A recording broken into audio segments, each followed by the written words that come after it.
ప్రభుత్వ హాస్టళ్ల నిర్వహణలో కాంగ్రెస్ ప్రభుత్వం నిర్లక్ష్యం మరోసారి బట్టబయలైంది. తాజాగా కామారెడ్డి జిల్లా మల్తుమ్మెద గ్రామంలోని ప్రభుత్వ ప్రాథమిక పాఠశాలలో విద్యార్థులకు ఫుడ్ పాయిజన్ అయ్యింది. మధ్యాహ్నం భోజనం వికటించి తీవ్ర కడుపు నొప్పితో విద్యార్థులు ఆసుపత్రి పాలయ్యారు.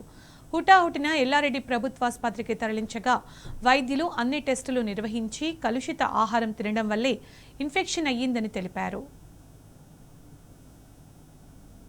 సమాచారం అందిన వెంటనే మాల్తుమ్మెద గ్రామ ప్రభుత్వ ఎమ్మెల్యే జాజాల సురేందర్ విద్యార్థులు తల్లిదండ్రులతో మాట్లాడి భరోసా ఇచ్చారు. అనంతరం పాఠశాల ఆవరణలోని మంచినీటి ట్యాంకుని పరిశీలించారు. అందులో కప్ప అవశేషాలు కుళ్లిపోయి ఉండడం గమనించి జాజాల సిబ్బంది నిర్లక్ష్యంపై ఆగ్రహం వ్యక్తం చేశారు. జిల్లా విద్యాశాఖ అధికారికి తీసుకోవాలని, మరోసారి ఇలాంటివి పునరావృతం కాకుండా చూడాలని హెచ్చరించారు.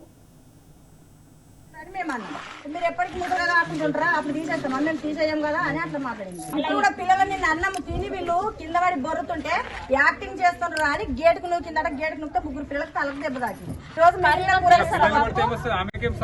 మిగిలిన కూర ఇంటికి తీసుకుపోయి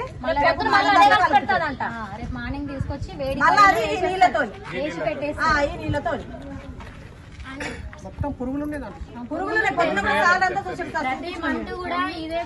మేమేమన్నా సార్ ఇంకొక రింగ్ వేసి దాన్ని మంచిగా ఇట్లా సిమెంట్ తో ప్యాక్ చేసి దాన్ని చూస్తే నిచ్చెన వేసుకొని వారికి ఒకసారి దిగి కడిగి పిస్టడి చెయ్యని అని చెప్పింది. అది ఎవరు కేర్ చేస్తలేరు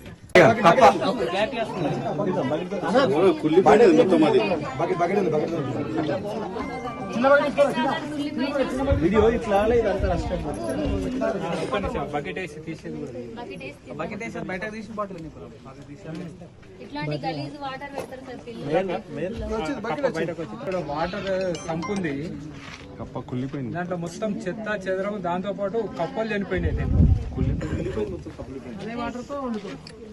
మొత్తం కప్పలు చనిపోయి కూడా చూడలేదు. ఇంతవరకు చూస్తూనే లేదు దాన్ని. మేము వచ్చి చూస్తే మొత్తం మా ఊరోళ్ళందరూ కంప్లైంట్ చేస్తే అది సంపు ఓపెన్ చేస్తే పిల్లలు మొత్తం కప్పలు చనిపోయిన కప్పలు ఫోటో కూడా పెడతా.